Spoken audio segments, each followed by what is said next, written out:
Hello you guys, and welcome back to my channel. Today we are going to be doing my January reading wrap up, but before we get into all the books that I read in the month of January, I wanted to talk about today's sponsor, which is Book of the Month. Book of the Month is a monthly subscription service for readers that brings the best new fiction forward by promoting new and emerging authors that you probably wouldn't have found unless you were using Book of the Month. And instead of having to research and figure out what you want to read next, Book of the Month makes it so simple because every month they curate a carefully selected short list of books, so all you have to focus on is reading. And they also offer free shipping as well as a loyalty rewards program, and I am so excited to talk to you guys about the books that I picked for February. February is the month of love, so of course I had to pick a romance. So I ended up picking First Time Caller by B.K. Borison. I've seen so many glowing reviews of this book from so many people that I follow online who have gotten the arc. Our mailman character Aiden Valentine, is that not the perfect last name for the season? He's actually the host of a romance hotline. He's kind of giving up on love, and our mailman character Lucy is a single mom, and she's kind of trying to figure out what her love life even is, or the lack thereof of it. This to me seems like a cute romance in and of itself, but especially for Valentine's Day, I feel like this one's gonna be perfect. And I'm so excited about this other book. This is actually one of my most anticipated reads for the entire year, and that book is The Rebel Witch by Kristen Cicerelli. This is the sequel to Heartless Hunter. I absolutely loved Heartless Hunter so much, so I have been impatiently awaiting the arrival of this book. This is the second book in the fantasy duology, and we are following our two main characters, Rune and Gideon. Rune is a socialite by day. She seems like she doesn't have a lot going on up there, but by night she is the Crimson Moth, a witch vigilante, and Gideon is actually the head of the Blood Guard, who are seeking out witches and trying to exile them. It's dual POV, and the first one was the perfect enemies to lovers story, and I'm so excited to continue this duology and see what happens next. If you guys are interested in Book of the Month, you can check out the link in my description and get your first book for only $9.99 using the code CRUSH. Let me just say too, if you're looking for a Valentine's Day gift or you've been asked what you want, this is the perfect gift for all of the book lovers out there, and they offer 3, 6, and 12-month subscriptions, so it really is the gift that just keeps on giving. If you guys are subscribed to Book of the Month, let me know what your picks for February were down below, and thank you so much again to Book of the Month for sponsoring today's video. Okay, let's go ahead and get into my statistics for the books that I read in the month of January. In total, I read 6 books, but technically 7 because I did DNF a book. You guys are probably so proud of me. I know. I almost never DNF books, but like I said last year, I'm taking this very seriously, and I said it was going to be the year of the DNF if I'm not fully enjoying a book, or even just the soft DNF. So we're going to be talking about 7 books today. Our genre breakdown for the 7 books is 2 romances, 1 historical fiction, 1 fantasy, 1 memoir, 1 literary fiction, and then the 1 DNF. And then also one of these books was a reread this month. As you can see, the genres were kind of all over the place, but I kind of liked it that way, to be completely honest. And I feel like it actually resulted in a really good reading month because my average rating for the month was a 4.3 stars, which I feel like is one of the highest average ratings I've ever had for a monthly wrap up. And then lastly, I ended up reading 2,587 pages in the month of January. But that is also not counting the book that I did end up DNFing, FYI. So I did read a little bit more, but it's fine. It doesn't really matter. The first book that I read in the month of February, you can probably tell by the sweatshirt that I'm wearing because I love this book so much. This was my reread. I feel like at the end of last year, I hit a major book slump, in all honesty. Just kind of throughout the year. I had a feeling that it was gonna hit, and boy did it hit. I just really didn't have the want to read at the end of the year, and then it also kind of bled into the beginning of the year. And honestly, I was just kind of glad that I listened to the urge not to read, because I feel like whenever you fight a book slump and you're forcing yourself to read, it's just not enjoyable. I feel like the books that you read, you possibly end up enjoying them less just because you are in a book slump, and it kind of just like hinders the overall reading experience. And reading is overall for enjoyment no matter what. So I took a little break from reading, and to get back into reading, I took the age-old classic book slump trick of rereading a 5-star read, and that book was of course Happy Place by Emily Henry. And yes, I do know there are stickers on here. I do know that it bothers so many of you. Honestly, it bothers me now too. It used to not bother me, and that is why there are still stickers on here, but if I try to pull them off, it looks really bad. So please, God, just trust me on this one, you guys. Obviously, I have this beautiful beach read special edition, and they just came out with the People We Meet on Vacation one too, so I am patiently awaiting the day that this comes out with a beautiful special edition, and I can display this on my shelves without a sticker on it. Happy Place is one of my favorite books of all time. It is a soul-tied book to me. In this book, we are following our main character, Harriet, and every summer, her and her friends from college go to Maine. They just have a week up there of fun and spending time together and doing all these traditions that they've done over the past few years. But the real kicker with this one is that Harriet is engaged to a guy in the friend group. His name is Wynn. And after years and years together, they end up breaking up, but they don't tell anybody because they're kind of just not ready to tell anybody, even their closest friends. So when it comes time for the trip this year, Harriet and Wynn decide that Harriet's gonna go and Wynn's gonna stay back, and then they'll tell everybody after the trip. But Harriet shows shows up and Win is there, and they end up having to pretend they're still together in front of their friends, which leads to so much happening, so many feelings. I think that my favorite thing about Emily Henry's writing is that it just feels so real to me. I feel like these are real people with real feelings, and they're definitely not perfect. I know a lot of people don't like this book because it actually has a little bit of miscommunication in it, and most of the time I don't like miscommunication, but I feel like in this one it just, like, it makes sense. It feels real. It feels like a real thing that a real couple would actually go through, because the way in which it happens, it just shows how much they care for each other and love each other so much and just want the best for each other. I feel like I relate to Harriet so much, but I also relate to Win so much. There's just so many things inside of these characters that speak to me, and Emily Henry just truly has a gift. The way you get to know these characters inside and out just by reading less than 400 pages about them is absolutely insane to me. Her writing in this one too, I just feel like is next level. This is definitely my favorite Emily Henry book. I do need to reread Funny Story and Beach Read and see kind of like where am I ranking. You know, maybe they're gonna beat Happy Place. I don't really know. I think for me, where Emily Henry stands, if you guys have only read like one book by her and didn't really enjoy it, I think you should try another one, because I'll be completely honest, I didn't really like People We Meet on Vacation or Book Lovers that much,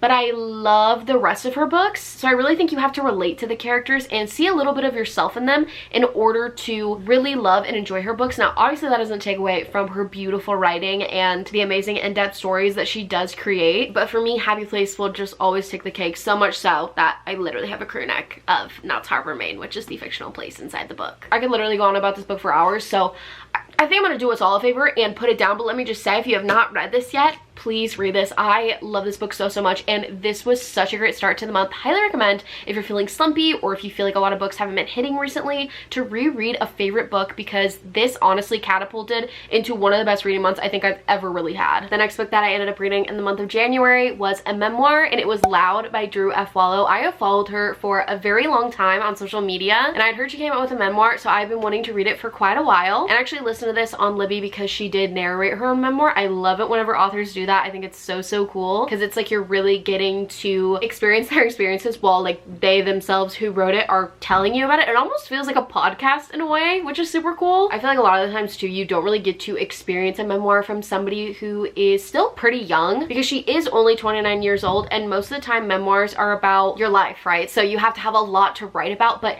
this memoir was absolutely fantastic, and honestly, because she only is 29, I would love to get a second memoir from her someday. That's how much I enjoyed this memoir. Now, obviously in a memoir, you're gonna get their personal life experiences, so we get a lot about Drew's life, her growing up, about her family, about her Samoan culture, but she also goes into a lot of stories about being a woman and what that means to her, and standing up for yourself and fighting for the life that you deserve. One thing I really love about Drew, and is another reason why I loved that she was the one narrating her book, is her attitude towards men who just are like awful, honestly, who say bad things that they shouldn't say and they know they shouldn't say, especially towards women. And I love how this book was kind of like teaching you how to do the same, which is something that honestly all women should be doing. They should all be standing up for themselves. They shouldn't feel like they have to cower down for men or anything like that. And I feel like I left this book just feeling more confident and more myself, and I love how she gave tons of different little advice. It was kind of like big sister advice almost too, sprinkled in there, which I really enjoyed. I feel like if you're in your 20s, especially in your early 20s, I feel like you could really get a lot out of this memoir, and overall I really enjoyed it. I always love a memoir. If you guys have any memoir recommendations, please do leave them down below. If you've been watching my channel for a while, you will know that I don't rate memoirs. It kind of feels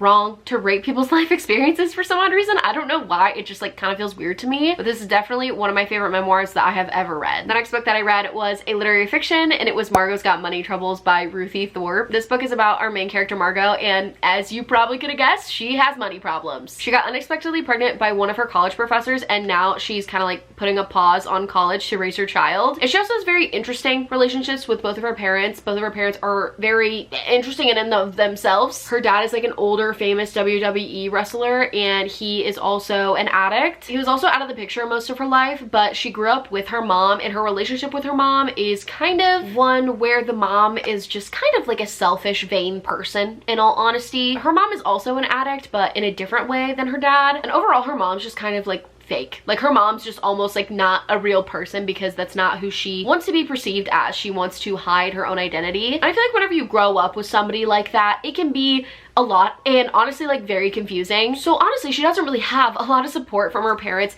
in general with raising this child, or siblings or any other family to really reach out to. She's kind of on her own, and she ends up trying different things to make money or to get money, and at the end of the day, the thing that she ends up doing is kind of going on a website for fans and only those fans, and doing that to make money. So this is a very like modernized book too. Like, we're talking about TikTok, we're talking about Instagram, we're talking about modern day things going on. I think one of the funniest things about this book is that it was just so funny and kind of like very quirky and witty too, in a way. Like, there were a lot of times where I was giggling, and I myself do not have a child. I'm not a single mother, so it was very interesting seeing her work through all these struggles, and also just seeing how people treat women in general, especially women in these predicaments that are seen as just like lesser women because they let these things happen to them. I honestly think that this book, in a more like wittier or funny way, brought a lot of things to light that genuinely are just so important to talk about. And yeah, overall, I did enjoy it. I think I'm gonna rate it like a 3.5. I would definitely recommend it. I think that for me, I was just a little bit taken aback almost by a lot of the things that were happening, but I feel like I was entertained throughout like basically the entirety of the book, so I'll take that as a win. The next book that I ended up reading, I read on Kindle Unlimited, and it was Binding 13 by Chloe Walsh, and I actually read this in my last video that I uploaded a few days ago, where you guys actually ended up choosing my reads. So if you want to see all my reactions to it and everything, go ahead and check that out. In Binding 13, we are following our two main characters, Johnny and Shannon, and it is dual POV. Shannon used to go to a public school, but she got so severely bullied that her parents decided that it was finally time for her to move to a private school. So she ends up going to Tom College, where our main character Johnny plays rug ball.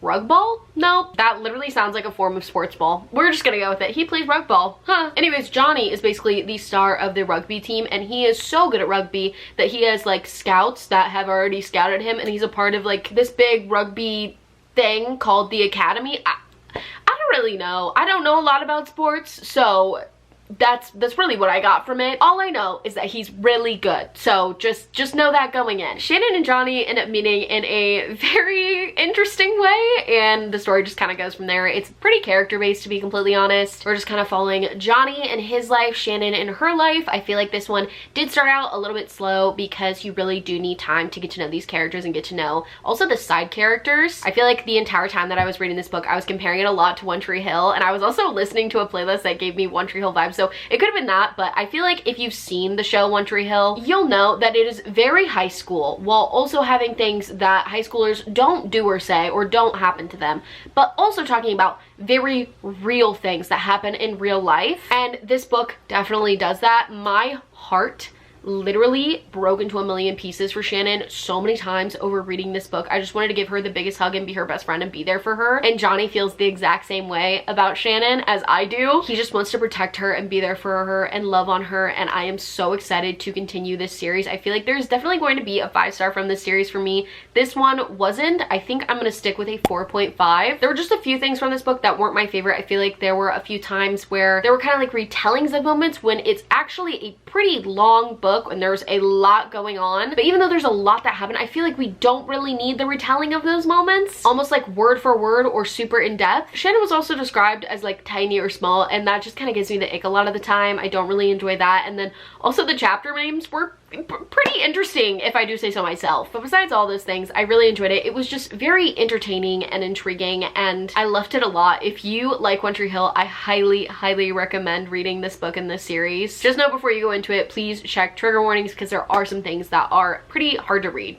to be completely honest. And let me just say too, Gibbsy was without a doubt my favorite character. The way that anything out of that man's mouth, I was giggling, screaming, crying, laughing, and kicking my feet. Are you kidding me? He's literally just so funny, and for what? And I literally cannot wait to get to Gibbsy's book eventually. Also, I want to buy the physical versions of these books because I am enjoying them a lot so far. And I know there's so many different versions. Like, there's the indie ones, there's like the newly published ones. I think there's like a few different exclusive and special editions too. So let me know if you guys have a copy, or there's copies that like you have been eyeing. Let me know like your favorite ones down below, because I'm definitely curious, because I want to get, I guess, the best copies out there that I can buy. Next, we have the other book that I read in my last video, which was The Great Alone by Kristen Hannah, my first ever Kristen Hannah book. And let me just say, it did not disappoint. In this book, we are following our main character, Lenny, and her parents end up deciding to move to Alaska. But this isn't like Alaska electricity, you know? This is Alaska off the grid. And it's also during the 1970s, and Lenny's dad was in the Vietnam War and honestly has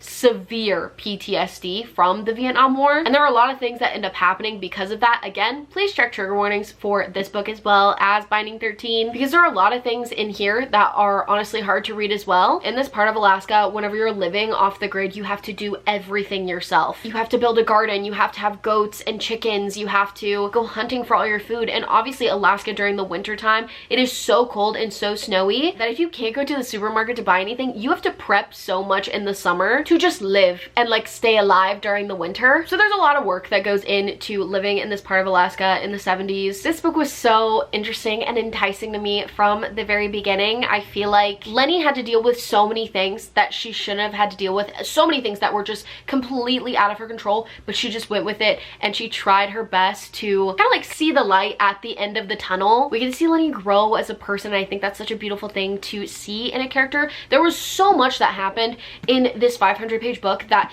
these characters just felt so real to me. Not only our main character Lenny and the other main characters that were also in the book, but also the side characters that you don't get to see a lot. Oh my gosh, if you've read this book, Large Marge, literally one of the best characters. I literally love her. She was honestly just like so iconic and so there for Lenny and her family in all their times of need. I also love Tom Walker and Matthew, and let me just say, the subplot of romance in this book was so beautifully done. I loved it so much. There are so many deep and tragic and sad things that happen in this book too. If you go watch that reading vlog, you would literally see me crying my eyes out, and I didn't even keep in the ugliest parts because I am an ugly crier. Okay, I didn't want to make you guys watch that, and honestly I myself didn't even want to edit that part of the video because it was hard to watch. Okay, I have not had a book in so long make me feel the way that this book felt, and it was just so heartbreakingly beautiful. Such a beautiful story of friendship and family and loss and tragedy and trauma, and honestly it just gives me the chills still thinking about it. This book was without a doubt a 5-star read for me. I knew it the second that I closed the book. Honestly, whenever I was done with this book, it left me just so utterly speechless, and I feel like I still don't have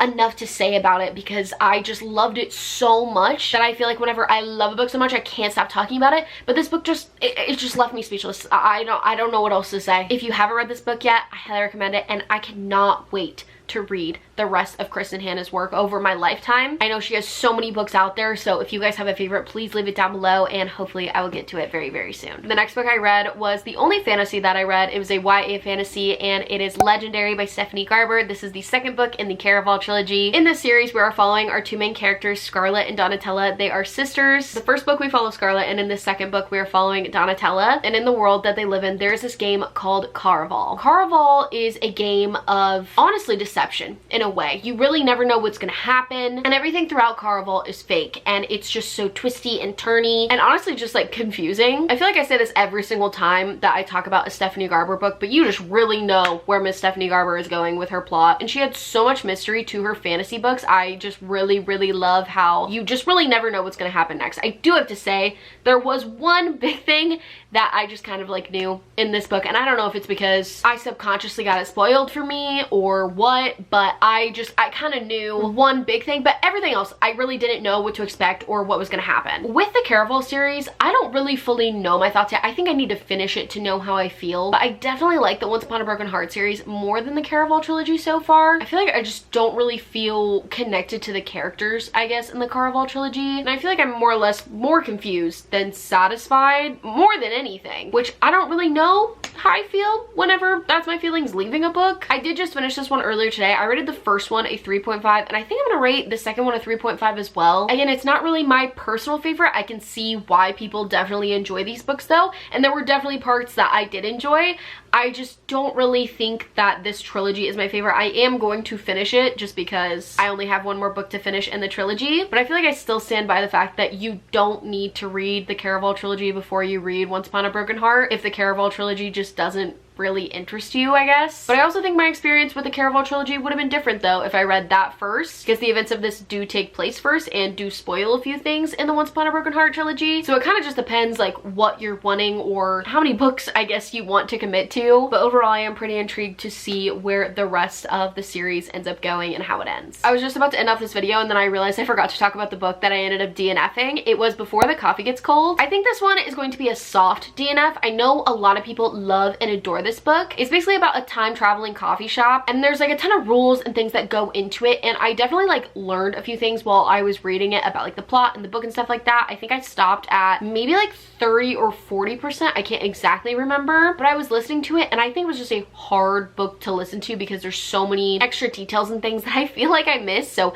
I feel like I'm gonna soft DNF this for now and maybe try and read this one physically if I do ever end up getting to it. I thought the premise was definitely intriguing, but I feel like it wasn't intriguing enough for me to keep on like listening to it per se. Again, it might be different with a physical read, but for me I just kind of felt like meh about it, so I decided to move on to a different book to read at that time. Those are all the books that I read and DNF'd in the month of January. Overall, one of my best reading months probably ever. I think I've already said that, but I left this month feeling so good, feeling so ready to read and take on all the books that I've been wanting to read for so long, and just had this new love for reading that I feel like I haven't had since, honestly, I started reading and read that first book that really just sparked my joy for reading. So I'm really excited to get into reading for February especially. I hope you guys did enjoy this video. If you did, don't forget to like and subscribe, and if you watched until this far in the video, go ahead and comment down below the book stack emoji so I know who the real ones are who watched until the very end. If you want to keep up with me on the daily, don't forget to follow my TikTok, my Instagram, and my Goodreads especially if you want to keep up with what I'm reading in real time. I update a lot on there, and all my socials, like always, are linked down below in the description of this video. And thank you so much again to Book of the Month for sponsoring today's video, and don't forget you can click my link down below in the description and use the code CRUSH to join Book of the Month and get your first book for $9.99. Okay, I think that is it for today's video. I love you guys so much. Hope you're having an amazing day, and I will see you guys in my next video. Bye guys. Boom. I need a Pepsi Zero. It's got my name on it. Oh my god, why is this so good? Literally life-changing. Red. Oh, my leg. Wow. I did it! Let's go! Need to go say hi to my husband. Bye! Mwah.